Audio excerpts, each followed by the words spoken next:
ऐसा क्या कारण बना, इसके बारे में प्रश्न किया। तो कहते हैं कि रामायण के अंदर रामचरितमानस में एक कथा है और कहते हैं भगवान शंकर और सती का 108 बार विवाह हुआ।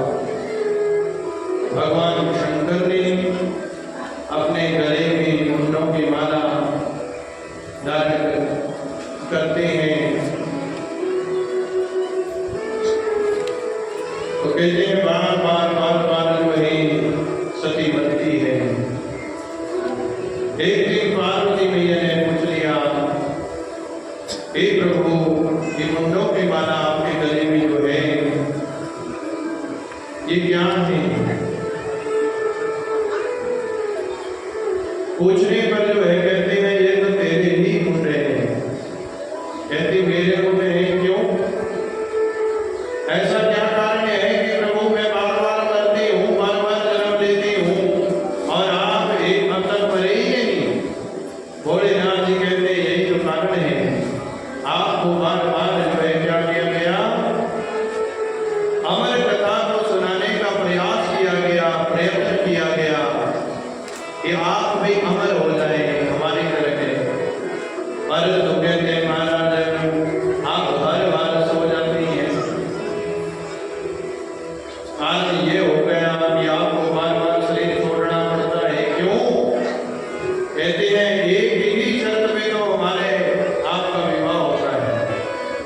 इस शर्त में इस सती जिस दिन तो मेरा कहना नहीं मानेगी उसी दिन हमारा तुम्हारा विवाह हो जाएगा। भोलेनाथ जी का कहना नहीं माना, क्या होगा? कहते हैं महाराज एक बार की बात आपको सुनाता हूं। एक बार त्रेता युग माही शंभु गए कुंभज ऋषि पाही, संग सती जग जननी भवानी, पूजे ऋषि अखिलेश्वर जानी। एक बार की बात है कि महाराज भोलेनाथ जी उठे और उठकर जो है मन किया भगवान राम की कथा सुनने का। 13वीं बार जो है त्रेता युग चला हुआ है। कितनी बार? 13वीं बार। बार बार जो है महाराज इस युग परिवर्तन हो गई। अब कौन सा युग चला हुआ है? एक 28वीं बार कलयुग चला हुआ है। अष्टादशी कभी कलयुग के कली प्रथम चल रही, कलिकाल का प्रथम चरण है। 28वीं बार जो है ये जन्म उस समय की कथा है जब भगवान राम 13वीं बार रामचंद्र शरीर में आए थे। तो कहते हैं उस समय भगवान शंकर एक दिन बैठे थे, सती पास में ही थी और भगवान भोलेनाथ जी उठे और उठकर चलने लगे। मैया ने पूछा कहाँ जा रहे हो? भोलेनाथ जी कहते हैं मन कर रहा है अपने प्रभु की राम की कथा सुनने। मन इच्छा हो गई राम कथा सुनने के लिए जा रहे हैं। सती ने कहा तो राम कथा के आप ही अधिकारी हो, हम ही अधिकारी? कहते नहीं महाराज, प्रभु कथा के तो सब अधिकारी हैं, जैसा भी हो सबको कथा सुननी चाहिए। तो फिर हमें क्यों नहीं लेकर जा रहे? सती कहती हम भी चलेंगे। भोलेनाथ जी कहते विचार कर। कहती नहीं जाएंगे जरूर। अभी भोलेनाथ जी चल पड़े। एक बार त्रेता युग माही, त्रेता युग चला हुआ था और कुंभज ऋषि जी के पास, अगस्त्य जी के पास भोलेनाथ जी गए। सती साथ में गई। जाकर जैसे ही आश्रम पर पहुंचे, भगवान शंकर को और सती को देखकर तो अगस्त्य ऋषि जी चरणों में गिर पड़े, प्रणाम किया, ऊंचा आसन दिया। आसन देकर ओ संग सती जग जननी भवानी, पूजे ऋषि अखिलेश्वर जानी।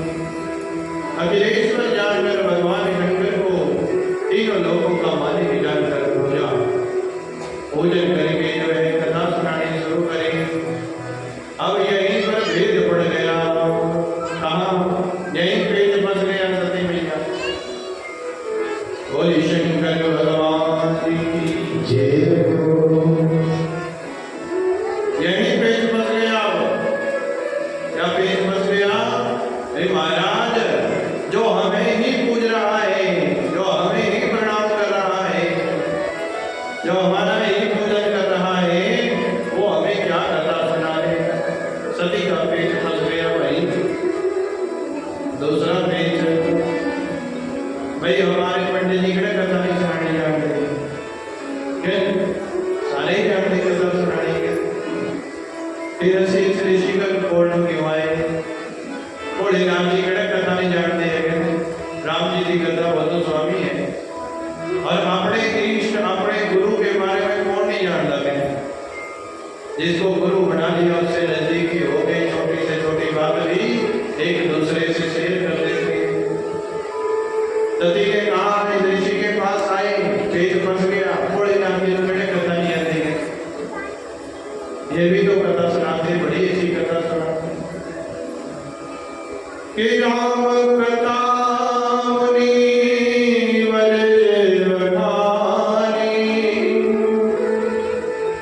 सुनी महेश परम सुख मानी। राम कथा सुनाती सारी, अरे तो कौन किसने सुनी? कहते वो तो भोलेनाथ जी ने सुनी। सुनी महेश परम सुख। भोलेनाथ जी ने बड़े आनंद में कथा सुनी, और आनंद में कथा सुनकर चल बड़े कुछ दिन बीते। ऋषि पूछी हरि भक्ति सुहाई, कहीं शंभो अधिकारी। ऋषि ने कथा सुनाती। कथा सुनाने वाले को पता है कि कौन कथा ध्यान से सुन रहा है, कौन नहीं सुन रहा है। कथा सुनाने वाले को सब कुछ दिख रहा है, कथा कौन सुन रहा है, कौन नहीं सुन रहा है। तो ऋषि जी ने भी सब कुछ जान लिया और कहा कि सब बुरी ही अधिकारी पाए कथा के तो सुनी तो बड़े राज नहीं है। बस सती का तो मन वही था कि चित्त मेरा कराने किससे जान बता, चित्त मन आत्मा न कराइए भाई, बस शरीर शरीर सा बैठे। बड़े राज नहीं जान गए। जब मैं घर से चलने लगा था तो मैंने सती को नहीं कहा। भोलेनाथ जी ने कहा था भी चलो कथा सुनने चली। सती ने कहा भी तुम ये अधिकारी है कथा सुनने में, सानू के जान नहीं चलोगे। भोलेनाथ जी कहते अगर कथा सुननी ही नहीं थी तो क्यों आई, और आई तो कथा क्यों नहीं सुनी? और कथा किसकी है? मेरे प्रभु की कथा है।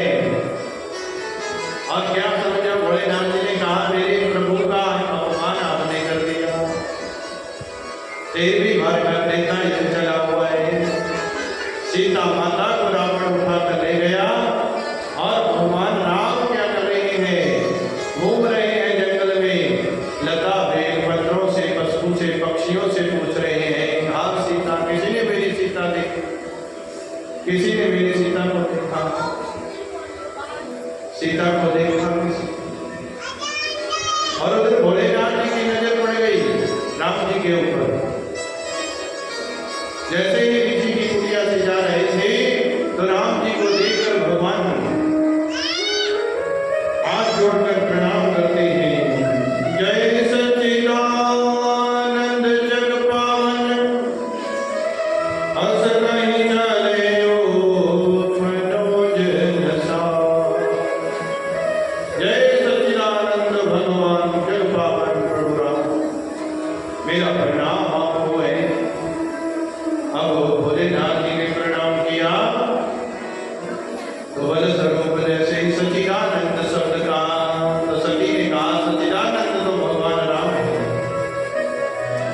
भोलेनाथ जी से पूछा भोलेनाथ जी किसको प्रणाम कर रहे हो यहाँ जंगल में? कहते आपको दिखाई नहीं पड़ते, जो ये सामने है यही तो है, जिसकी तो कथा सुन के आई है। क्या सुना कथा में?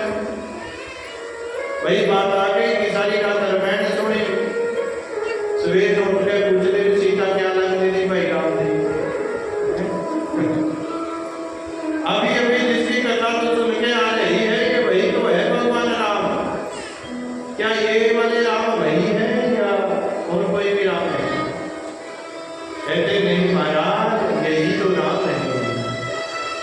सती ने कहा अगर ये राम है, ये प्रभु के अंश हैं, तो महाराज फिर इनको तो आंखें बंद करके 1 मिनट में पता लगा लेना था कि सीता कहाँ है। ये वेदों से, पत्रों से, पशुओं से, पक्षियों से क्यों पूछ रहे हैं? भोलेनाथ जी कहते हैं अपने राम की यही तो महिमा है कि वो जिस शरीर में जाते हैं, जैसा अभिनय करने के लिए जाते हैं, तो महाराज उस नाटक में वो साक्षात वैसे ही दिखते हैं जैसे होने चाहिए। राम जी का नियम है, रावण ने वरदान मांग रखा है कि कोई मुझे मारे तो कुछ मानव ही कोई मारे। इसीलिए रावण को मारने के लिए तो भगवान ने अपनी शक्तियों का कभी प्रदर्शन नहीं, अपने भगवान होने का बताया ही नहीं कभी राम ने। तो मेरे प्रभु राम है। भोलेनाथ जी ने बार बार बताया, फिर भी सती का मन जो है महाराज टिक नहीं रहा, सत्यता को मान नहीं रहा। और भोलेनाथ जी काफी देर में महाराज सुनते रहे। और महाराज भोलेनाथ जी सब कुछ जानते हैं।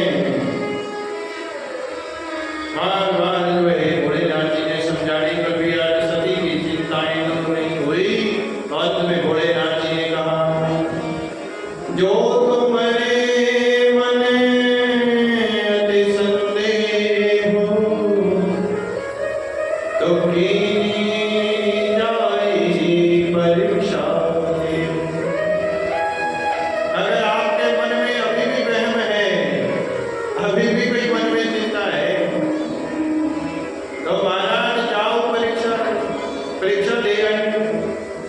सती का ये बात ठीक है।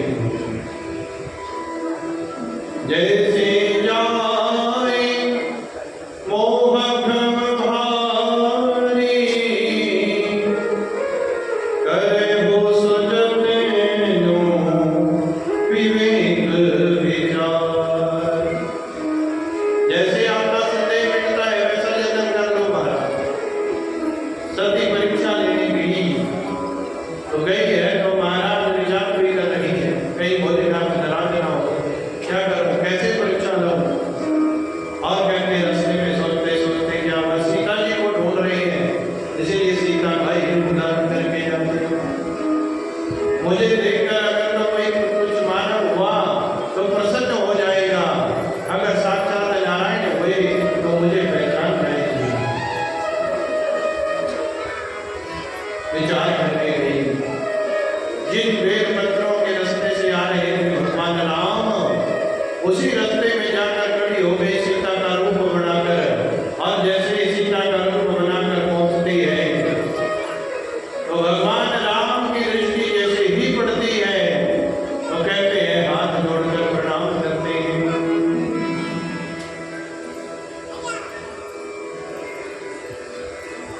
गौर कहते महाराज हाथ जोड़कर प्रणाम किया।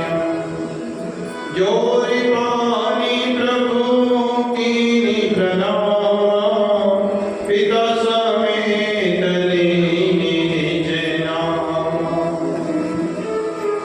करहु बहोरी कहा ऋषिकेतु, विभिन्न अकेली फिरहि के हेतु। प्रणाम किया, जोरी पानी प्रभु की प्रणामा। प्रणाम ने ऐसे नहीं किया, भोलेनाथ जी का नाम लेकर किया। पिता समेत लीन निज नाम, भोलेनाथ जी के साथ नाम। कहूं बहोरी कहाँ विष्णु, कहाँ है विष्णु बैठ पर बैठने वाले भोलेनाथ जी। और अकेले इतने धन बल में कैसे घूम रही हो। और जो कहते प्रणाम किया वही मोह सारा टूट गया। भोलेनाथ जी तो सत्य कह रहे थे, पतिदेव कहीं से जाने के लिए रोके नहीं, माता पिता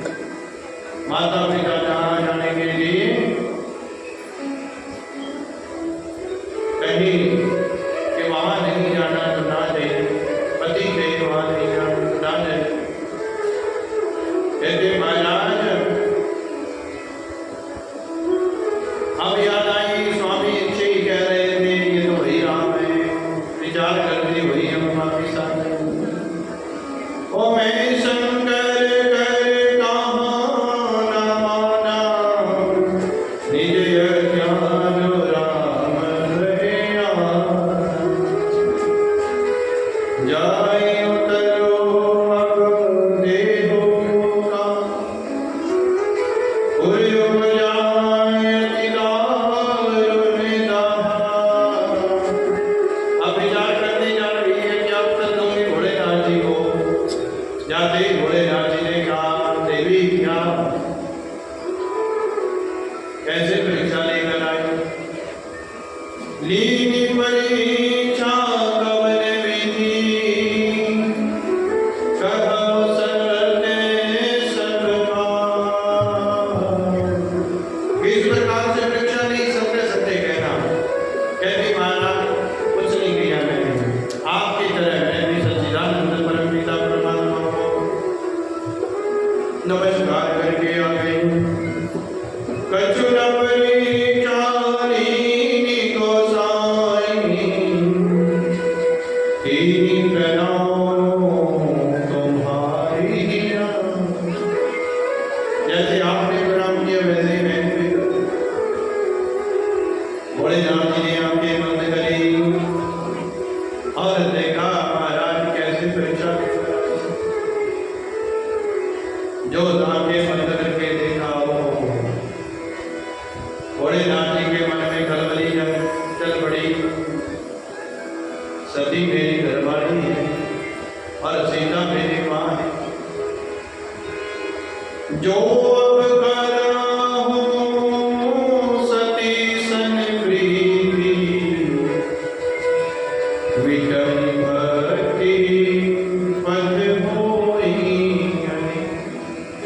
अब सती से प्रेम करूंगा तो भक्ति मार्ग मिट जाएगा, क्योंकि भक्ति मार्ग तो बड़ा प्रबल है। भोलेनाथ जी ने सोच विचार किया, क्या कहूँ? सती को अपनी पत्नी कहूँ या माता कहूँ? अब भोलेनाथ जी इस मंदिर में पड़े, बार बार सोच विचार करते कुछ बोले नहीं सती से, सीधे कैलाश पर गए। जैसे ही बड़ी शिला पर जाकर बैठते हैं, ध्यान प्रभु का लगाते हैं। कहते हैं उसी समय सती बैठने लगती है भगवान के वामांग की ओर। भोलेनाथ जी ने उसी समय ना कर दी, मना कर दिया।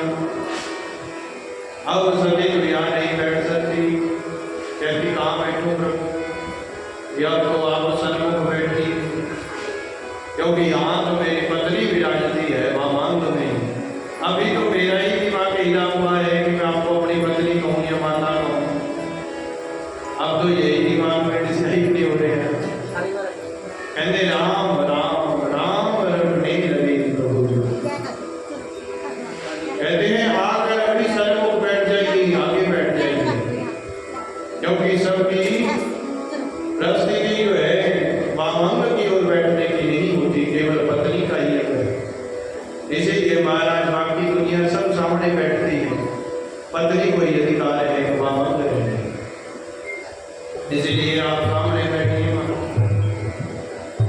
और सामने बिठा दिया और खुद जो है भगवान राम राम खड़े हैं। सहस्र 87 वर्ष 87,000 वर्ष बीत गए। आंख खुलती है, इतने में सबने इकट्ठे होकर क्या किया? महाराज विचार किया कि दक्ष को प्रजापति का ओहदा दे दिया जाए। प्रजापति का ओहदा निके जितने भी सब देवी देवते हैं, नाग है, किन्नर है, गंधर्व है, यक्ष है, देवता है, पितृ है, मनुष्य है, उन सबका जो है क्या हो गया? अब अलग अलग स्वभाव हो गया। सब क्या हो गए? अलग अलग होने लगे। पंडित जी कहते हैं अपनी टोली बनानी, ब्राह्मण सब, क्षत्रिय कहते हैं अपनी बनानी, राजपूत प्रमुख। तो सबने जो है अपनी अपनी सभाएं बनानी शुरू कर दी। यक्ष कहते हैं हम अपनी बनाएंगे, गंधर्व कहते हैं अपनी, देवते कहते हैं अपनी, सबने अपनी अपनी टोलियां बना दी। अब जिसके पास बल ज्यादा हो गया, जिसका परिकर बड़ा हो गया, वो दूसरे को दबाने लगे। कैसे सृष्टि को चलाया जाए? फिर सबके ऊपर एक प्रधान, गांव के ऊपर प्रधान, फिर नीचे पंच। भाई तू बाढ़ पंच अपने बांटने जितने काम काम कर। प्रधान प्रधान के ऊपर एमएलए, एमएलए के ऊपर एमपी, एमपी मुख्यमंत्री, मंत्री, प्रधानमंत्री, राष्ट्रपति, तब देश चलेगा। ये सब अपनी अपनी मनमुखी काम करे तो कहते देश चलेगा, मान नहीं चलेगा। ग्रह नहीं चलना है। जो दूसरे का कहना मानकर ना चले, हम अपनी मर्यादा से बाहर चले तो कहते गांव नहीं चल सकता, देश को बहुत दूर चला। सबने मिलकर एक ही क्रम किया कि महाराज जब प्रजापति का उद्धार दक्ष को दे दिया जाए, और सभा बुलाई गई, सबको बुलाया गया।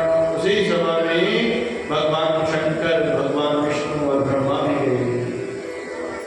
सब परिवार इकट्ठे होकर बैठे हैं। सबने दक्ष को बड़ी खुशी खुशी हुई वोटा पहनी है भाई, विरोध करने वाले में होने सब इकट्ठे हुए। दक्ष जैसे ही आता है सबके बीच में सब जय जयकार करने लग गए, सब खड़े हो गए महाराज। परंतु तीन देवता बैठे ही रह गए, ब्रह्मा विष्णु और शिव। इनको देखकर जो है दक्ष को बड़ा गुस्सा। ब्रह्मा जी तो मेरे पिता है, कोई गल नहीं, पुत्र के स्वागत के लिए पिता खड़े नहीं हुए, कोई बात नहीं। भगवान विष्णु मेरे इष्ट है, स्वामी है भाई, चेला आदमी का गुरु जी थोड़े खड़े हैं, गुरु जी के लिए चेले को खड़ा होना है, कोई गल नहीं, इष्ट है मेरे भगवान है। परंतु शंकर तो मेरे दामाद है, और दामाद कैसा होता मेरे महाराज? ज्वाई तो कहते महाराज अपने पुत्र के समान ही होता, जिस तरह अपने पुत्र पर अच्छी फक्र करते ज्वाई पर भी करते। क्यों? तो कहते महाराज भोलेनाथ जी क्यों नहीं खड़े हुए? इसी पर ही कहते हैं गद्दी पर पहुंचते ही क्या किया, गुस्सा हुए दक्ष। सब कहने लगे महाराज तुसी भाषण ना दो, बोली आटा भाषण दरबार का होना। क्यों? जे कोई मंत्री संतरी ने आना हो पहला छोटे जड़े पदाड़े हो जाए, फिर बड़े फिर प्रधान, पंच MLA भाषण देता, उसके बाद किसी प्रधान जड़ा आया हुआ मंत्री संतरी उदा काम चल। और ये कहते गद्दी पर बैठे ही नहीं है, गद्दी पर मतलब वोटा पैनिया उसे पहले ही जाके हम महाराज कहते हैं अच्छे लोगों के बीच बैठता तो अच्छी अकल आती, अच्छे लोगों का संग करता, अच्छा खाना पीना होता, अच्छा रहना होता, अच्छा पहनना होता, तो अच्छी अकल आती महाराज। और कहते हैं बारंबार जो है महाराज प्रजापति अभी बड़ा नहीं था दक्ष, परंतु उससे पहले ही जो है भाषण देना शुरू हो गया। भगवान शंकर को गालियां देनी शुरू कर। भूत प्रेतों के बीच रहते हैं, भूत प्रेतों जैसे ही मति हो गई है। भूत प्रेतों का खाना खाते हैं, वहीं सेवे में बैठ के खाना खा लेते हैं, अछूट है। लोग तो सोने सोने कपड़े पा के आते, ये नंग धड़क रहते हैं, पशुओं की खाल बैठ कर हिंदी में मेंटेन कर रहे हैं।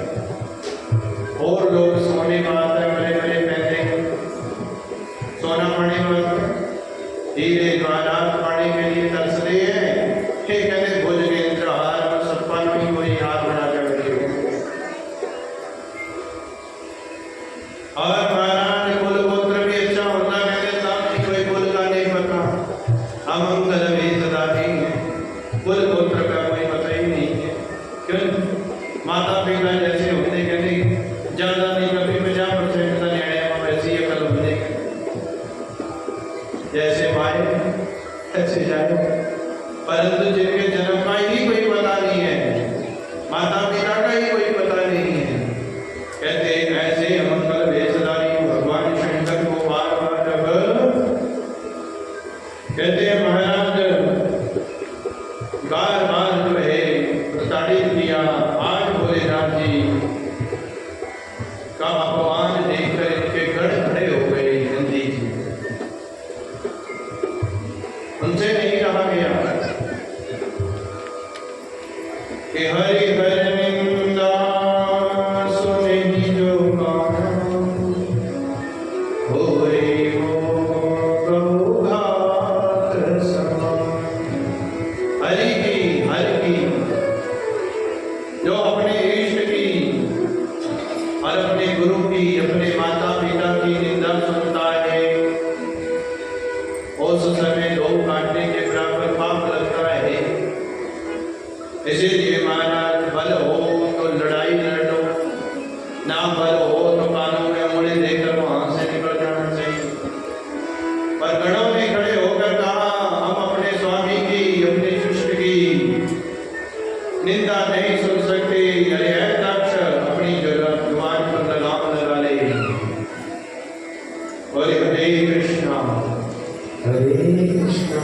रोटी नहीं खाता है कमाल रखे सामने। बोले हरे कृष्णा। मैं तो जयकारा भी बहुत पढ़ते रहो। कई कहने लगे थे बस वही आकर खड़े कराई जाते पढ़ते। मैं क्या भाई जेड़ा शांति गल करता सुनता होंदा ਉਹਦਾ ध्यान से ਕੰਮ ਲੱਗਿਆ हुआ होंदा। जीवन बार बार जयकारी कोई गई है अपने लाइन खोलने की थोड़ी क्यों कथा में खड़े हो जो बैठ जाओ, खड़े हो जो बैठ जाओ। जिनके गोटे नहीं चलते 15 मिनट तक खड़े हो जाए,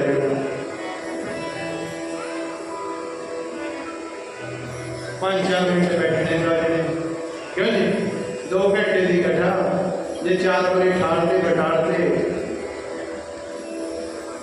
कथा होनी। बोली हरे कृष्णा। हरे कृष्णा। कहते महाराज अब क्या हुआ, नंदी जी महाराज खड़े हो गए, अब नहीं रह गया। अरे है दक्ष, अपनी जुबान पर लगाम लगा ले, अभी तुझे प्रजापति बनाया नहीं है। इससे पहले ही इतना घमंड कहने बना दिया, फिर पता नहीं क्या करो। तो भद स्वरूप भोलेनाथ जी ने बिठा दिया, कोई बात नहीं। सानू कह रहे हैं कि शिवरी मौजूद है, कोई गल नहीं। सोरे दी गाला ना कहना भाई सारे की सुननी पैंदी है, चाहे जवाई चंगा हो चाहे माड़ा। क्यों बोलिए हरे कृष्णा। हरे कृष्णा। महाराज भोलेनाथ जी कहते भाई ये तो सबने सुननी पैंदी है, कोई गल नहीं। कहते अज साडा टाइम है।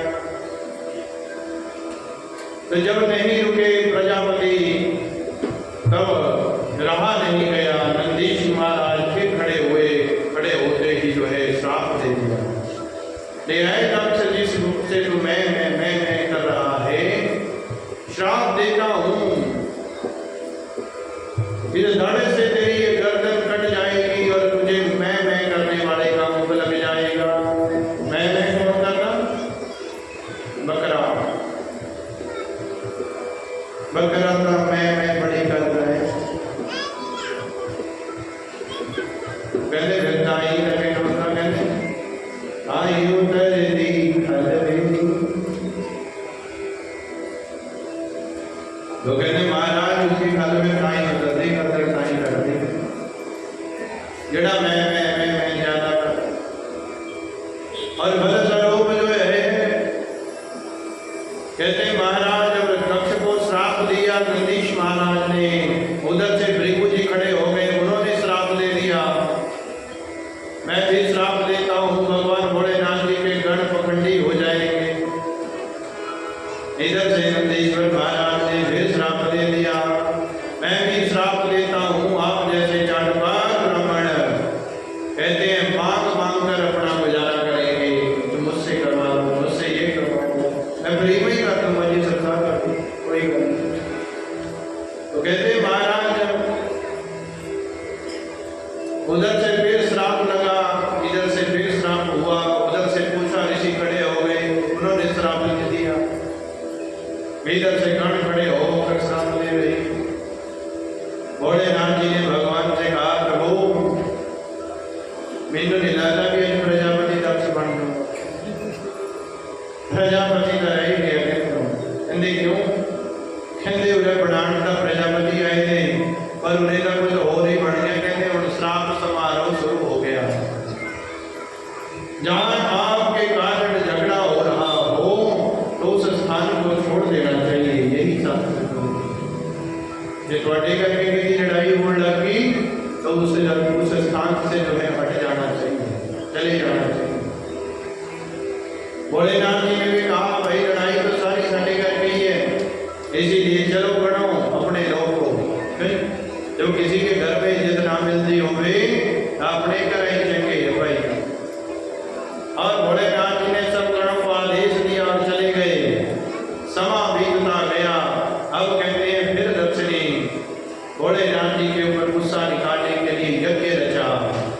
और यज्ञ कहाँ?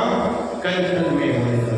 दूसरी बारी फिर यज्ञ रख दिया, सबको बुलाऊंगा, भोलेनाथ जी को नहीं बुलाऊंगा, और जो भी भोलेनाथ जी से संबंध रखने वाला है वो मेरे यज्ञ में ना आए, मुझे समझाने वाला भी ना आए कि तू भोलेनाथ जी को बुला ले, वो भी यज्ञ से बाहर ही गए।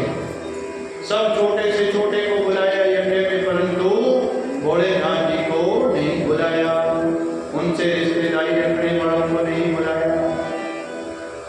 इस बार कनकल में यज्ञ होने लग गया। आज सुबह से ही महाराज क्या हो रहा है, विमानों की घड़ियां लगी हुई हैं, और विमान कहाँ से जा रहे हैं? कैलाश पर्वत से। चंद्रमा की 27 पत्नियां ये भी की बहनी है इस समय, और महाराज सबके सब जो है जा रहे हैं, उनसे पूछ लिया रोहिणी कहाँ जा रही है? कहते महाराज आज तो पिताश्री बड़ा यज्ञ कर रहे हैं, तुझे नहीं बुलाया सती? सती ने कहा नहीं बुलाया, कोई चिट्ठी कोई पत्र कोई डाक कुछ भी नहीं है, हो सकता है भोलेनाथ जी के पास आई होगी, इसीलिए भोलेनाथ जी से जाकर पूछती हूँ। और भोलेनाथ जी के पास में जाकर कहा प्रभु कृपा करिए। कहते क्या कृपा? कहते कुछ सोचने लगी, ऐसे तो जाने में ट्रैक्टर बच्चों के लग गया, पता भोलेनाथ जी ने नहीं कर दिया। चरणों में बैठ गई, भगवान के चरण दबाने शुरू कर दिए, सेवा करने लगी। भोलेनाथ जी ने कहा बताओ मन में क्या है? कहते नहीं, आज वैसे ही मन इच्छा हो गई कि पति की सेवा भी करनी चाहिए, और पति की सेवा के लिए करना कोई पाप तो नहीं, करनी नहीं। थोड़ी देर कहते हैं पाँव दबाते दबाते निकली तो सती धीरे धीरे बोलती है आज पता है आपको क्या है? क्या? आपके ससुर जी, ये नहीं कहा कि मेरा बापू करा ले जाओ, आज क्या हो? कहते आपके ससुर जी महाराज एक बड़ा दिव्य यज्ञ करवा रहे हैं, प्रजापतस्ते ससुरस्य पात्र। और महाराज उस यज्ञ में चलना है या नहीं? भोलेनाथ जी कहते हैं मेरे को तो कोई यज्ञ पत्र कुछ भी नहीं आया, मुझे तो किसी ने नहीं बुलाया। सती तेरे पास आए हो कोई चिट्ठी कोई पत्र तो चली जा। कहती आया तो मेरे पास भी नहीं है, तो फिर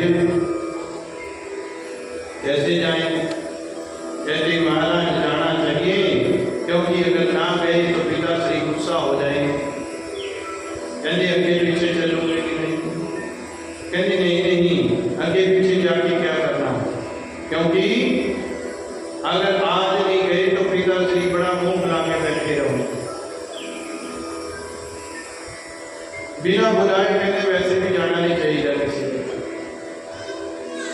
यद्यपि मित्र प्रभु पितुर गुरुर्गेहा, यद्यपि मित्र प्रभु पितुर गुरुर्गेहा। किसके किसके घर? कहता यद्यपि पिता के घर, गुरु के पास, मित्र के पास। कहते महाराज अपने पिता के पास, गुरु के पास, मित्र के पास बिना बुलाए चले जाना चाहिए। बुलाए ना वैसे चले जाना चाहिए। परंतु अगर मित्र ने कोई प्रोग्राम रखा हो, मेरा बापू है जुदे हो गए, बापू ने प्रोग्राम रखे तो कहते महाराज जब तक बुलाया ना हमें तब तक नहीं जाना चाहिए।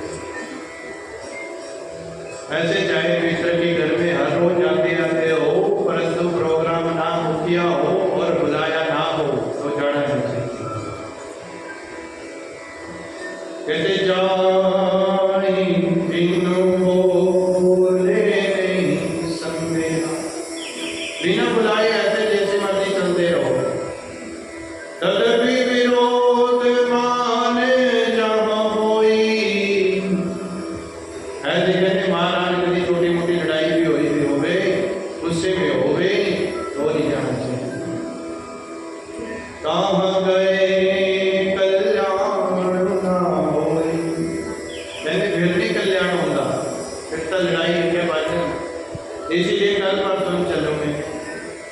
कहनी नहीं अर्जी जा जी रोमन लगी। भोलेनाथ जी ने बहुत समझाया, फिर बात बताई कि ये सारा यज्ञ हमको नीचा दिखाने के लिए किया गया है, क्योंकि तेरे पिता को खड़े होकर हमने स्वागत नहीं किया। वहां पर बहुत बड़ा हंगामा हुआ था, एक दूसरे को श्राप भी हुए, उसी का बदला लेने के लिए तेरे पिता ने ये यज्ञ रखा है, सबको बुलाया गया है। सती जो भोलेनाथ जी और भोलेनाथ से संबंध रखने वाले किसी को नहीं बुलाया उसने। ये खास आदेश है अपने पिता का। और महाराज सती को जो है अब कहती है, सती आज नहीं गई तो पिताश्री का गुस्सा और बढ़ जाएगा, इसलिए जाकर उनको मना लेंगे, मनाकर जो है काम चल जाएगा। भोलेनाथ जी कहते हैं हम तो नहीं जाएंगे, आप जाना चाहते हो तो जाइए। और सती जाने के लिए मान गई, सब वस्त्र पहने, आभूषण पहनाकर गणों के साथ सती को भेज दिया और स्वयं राम राम राम रटन और मन में ध्यान करते, प्रभु होई सोई जो राम रस रहा, को करी तर्क बड़ा भी शाखा। होना तो वही है जो राम जी ने रच दिया है, होगा तो वही, जिसके साथ जितना संबंध उतना ही होता है। और महाराज आज भोलेनाथ जी को पता है कि सती जाएगी जिस करके तो वापिस नहीं आएगी, इसीलिए वस्त्र आभूषण पहनकर जाने के लिए कह दिया, साथ में गणों को भेज दिया। अगर कोई ऊंची नीची बात हुई तो सती को पहला फुसलाकर वापिस ले आना, ऐसा ना हो जाए कि सती कहीं रास्ते में ही अपने प्राणों को त्याग दे, गुस्से में बहुत कुछ हो जाता है। इसलिए गणों को भी साथ भेज दिया और खुद राम राम रटन लगे। उधर सती जाती है पिता के घर में, जैसे ही पहुंचती है तब दरवाजे पर माता और पिता दोनों खड़े थे, दोनों खड़े हैं महाराज। जैसे ही रिश्तेदारों का स्वागत कर रही हैं, सती को आते देखकर अंदर चले गए। द्वारपालों को कहा इसको रोकना, अंदर मत आने। सब अंदर जा रहे थे, जैसे ही सती जाने लगी द्वारपालों ने रोक दिया, महाराज आप नहीं जा सकते। सती ने धक्का दिया, अंदर चली गई और जाकर जो है महाराज अंदर देखा तो पिता वहां नहीं थे, बहनें हंसने लगी और कहने लगी कि सती हमने सुना है तुझे नहीं बुलाया गया था।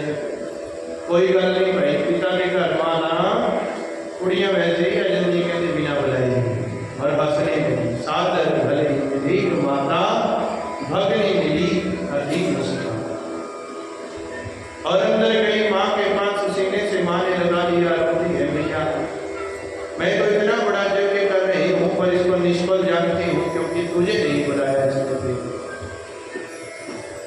और माँ गले से मिली, पानी आया परंतु पिया नहीं भैया, जब तक पिता से मेरी बात ना हो जाए अब इस घर का अन्न जल सब कुछ मेरे लिए व्यर्थ है। ये तो विष के समान है, जहर के समान है। त्याग दिया और अंदर चली गई यज्ञशाला में। यज्ञशाला में जैसे ही पहुंचती है पिताश्री से भेंट हुई, देखकर पिता ने मुंह मोड़ लिया। सती की तरफ पीठ कर खड़े हो गए। सती ने प्रणाम किया, पिताश्री प्रणाम। दक्षिणा कछु पूछी कुशलाता, सतहि विदो की जय सकता। एक बार तो तन मन में आग लग गई सती की, जब पिताश्री ने प्रणाम नहीं सुना, नहीं बोले, कुछ भी कुशल नहीं पूछी।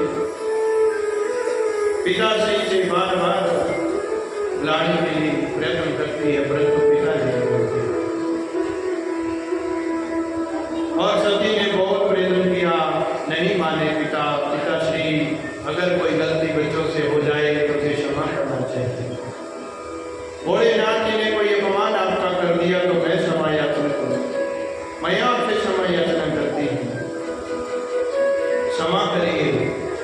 क्योंकि स्वामी का कर्तव्य है, नौकर से गलती हो जाए तो उसे क्षमा कर सकता है। नौकर मालिक को क्षमा नहीं करता, बल्कि स्वामी नौकर को ही क्षमा करता है। इसीलिए आप हमारे बुजुर्ग हैं, बड़े पिता हैं।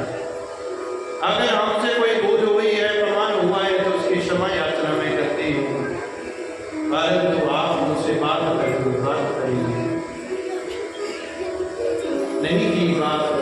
अंत में कहा सती ने, पिता श्री अगर कोई गलत चीज खा ली जाए, जहर खा ली जाए, विषपान हो जाए, तो कहते उसको बाहर निकाला जा सकता है। तो ये शरीर तो आपका दिया हुआ है, अब इसका क्या करूंगा, ये भी बता दीजिए। ये शरीर में तो आपका खून है, रक्त है, मज्जा है, मांस, ये तो आपसे ही बना है। इसीलिए आप बता दीजिए इसका क्या करूंगा, क्या करूंगा। बार बार सती ने जो है पिता को बुलाने का प्रयत्न किया, नहीं बोले। सती जाई देखो तब जागा, कतहु न दिखई शंभु गए भागा। सती ने यज्ञ की ओर नजर उठाई, यज्ञ को देखा, सबके आसन लगे हुए थे, परंतु भोलेनाथ जी का कहीं आसन नहीं दिखा। जो भोलेनाथ जी का आसन नहीं दिखा, अब तो शरीर पूरा जलने लग गया। सुना हो सभासद सकल वनिंदा, कई सुनि जिन शंकर निंदा। सो फल तुरत लहब सब काहूं, बलि भांति पीछी तावो पिता। महाराज जी ने सुनो सभासद सकल वनिंदा, जितने भी सभा में बैठे हुए हैं, ये सब सुन लीजिए। आपने शंकर को नहीं बुलाया, इसलिए आप भी दंड भोगने के लिए तैयार हो जाना, और भली भांति पछतावो पिता। और हे पिताश्री, आप भली भांति पछताओगे बाद में, ये यज्ञ पूरा नहीं हो सकता, क्योंकि संसार में ऐसा कोई भी यज्ञ नहीं है जो भगवान भोलेनाथ जी के बिना पूर्ण हो जाए। दक्ष यज्ञ में फिर सती ने जो है महाराज भगवान का ध्यान लगाया, प्रभु मैं तो आपको भी नाराज कर आ गई, हे भोलेनाथ, अब तो अपने प्रभु के पास जाने के लायक भी नहीं, क्या मुख लेकर जाऊंगी, क्या कहूंगी कि पिता ने बात ही नहीं की। जो होने वाली बातें थी वो तो उन्होंने पहले ही बता दी थी, परंतु क्या हुआ, अब दोनों चक्कर में पड़ गए। इधर भोलेनाथ जी को, स्वामी को भी नाराज कर दिया, इधर पिता भी नहीं माने। अब अंत जो है सती का देखा सती ने अपना, और महाराज उसी समय सती ने भगवान विष्णु का ध्यान दिया। हे भगवान विष्णु, आप जन्मदाता है, पालन करने वाली है, और मरने के बाद भी जीव आपकी ही इच्छा करता है वैकुंठ लोक में जाने की। आप मेरे पति देव के स्वामी हैं, इष्ट हैं, मेरे भी इष्ट हैं, मेरे भी प्रभु हैं। अगर अगला जन्म होता है तो जन्म जन्मों तक मैं भगवान शंकर को ही अपने पति रूप में पाना चाहती हूँ। ये मेरी प्रार्थना है कि अगर जन्म हो तो फिर मुझे भगवान भोलेनाथ जी ही पति रूप में मिले। ये विष्णु भगवान से प्रार्थना की। सती मरते हरिशन वर मांगा, जन्म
मानता है ये जिन्हें करके नहीं लड़ाई हो रही है। यही है दक्ष महाराज। वीरभद्र को क्रोध इतना आया दक्ष पर कि महाराज उसने जो पकड़ा और सिर पकड़कर ऐसे घुमा के जो है धड़ से सिर को अलग कर दिया और यज्ञ के यज्ञ कुंड में स्वाहा कर दिया। दक्ष का सर स्वाहा हो गया, धड़ पड़ी रह गई। विध्वंस करके यज्ञ को वीरभद्र तो वहां से चले गए और सब देवता ब्रह्मा जी की शरण में गए। महाराज गए तो वहां मालपुणी खाते पर और ही कुछ खाने को मिलेगा। इसलिए महाराज अब क्या किया जाए? ब्रह्मा जी कहते हैं ये तो भोलेनाथ जी बता सकते हैं। ना ना महाराज ऐसी कोई जान कहला कहते क्यों? कहते भोलेनाथ जी का भस्म भी गर्दन ने काम देंगे जैसे भस्म करते। महाराज आप हमारे साथ चलिए। ब्रह्मा जी को साथ लेकर गए भोलेनाथ जी के शरण में और भोलेनाथ जी ने खड़े होकर भगवान ब्रह्मा जी को प्रणाम किया और सब देवता ने देखा कि गुस्सा ठंडा ही है भोलेनाथ जी, क्योंकि भोलेनाथ जी कैसे हैं? शनि दुष्टा शनि दुष्टा दुष्टा दुष्टा शनि शनि। थोड़ी देर में गुस्सा, थोड़ी देर में शांत। कहा महाराज किस लिए आए हो? सब देवताओं ने कहा यज्ञ पूर्ण करवाइए। सब यज्ञ पूर्ण करने के लिए ले चले। भोलेनाथ जी कहते महाराज जब खाने में कुछ मिलना नहीं, असी क्या करो, क्या करना चाहते? कहते कोई गल नहीं, जो बचा होगा वो माड़ा ही होएगा। अब हवन करने के बाद जो चरू बच जाता है वो सब भोलेनाथ जी के नाम से ही किया जाता है और फल स्वरूप जो है यज्ञ करवाया गया पूर्ण। दक्ष का सर तो स्वाहा हो चुका था। भोलेनाथ जी ने फिर उन्हें बकरे का सर लगाया और सर लगाकर यज्ञ को पूर्ण किया। उसी में की स्तुति से उन्होंने स्तुति भी सुंदर की और क्षमा याचना करी। हे प्रभु भोलेनाथ, अगर कोई उल्लंघनी हो जाए पुत्र तो दंड देने का अधिकारी गुरु के पास, पिता के पास, माता के पास दंड देने का भी अधिकार होता है। इसलिए आप जिसे अपना समझते हैं उसी को ही थप्पड़ मार सकते हैं और किसी को थोड़े मार सकते। ये अपने कोई चाचे ताया ना भाइया ना भी पुत्र बैठ के जो है किसी पीढ़ी भोगता होगा पीछे टाक के थप्पड़ मारना कहीं बाहर हो जाएगा। कहते क्यों? कहते क्योंकि उसको हम अपना समझते हैं। वही कोई जाने पहचाने वाला भी ना हो, चाहे किसी का छोटा सा बर्तन भी बीड़ी पी रहा हो उसको भी कोई नहीं कुछ कहता। क्यों? क्योंकि जानने वाले को ही हम दंड दे सकते हैं और आपने मुझे अपना माना इसीलिए दंड दिया और यज्ञ को पूर्ण कराया। अब सती के शरीर को उठाकर भोलेनाथ जी पृथ्वी पर चक्कर लगाया और कहते हैं देवताओं ने भगवान विष्णु से आग्रह किया प्रभु ऐसे तो भोलेनाथ पता नहीं कितने वर्षों तक घूमते रहे वियोग में। सती के शरीर को जो है महाराज क्या किया जाए?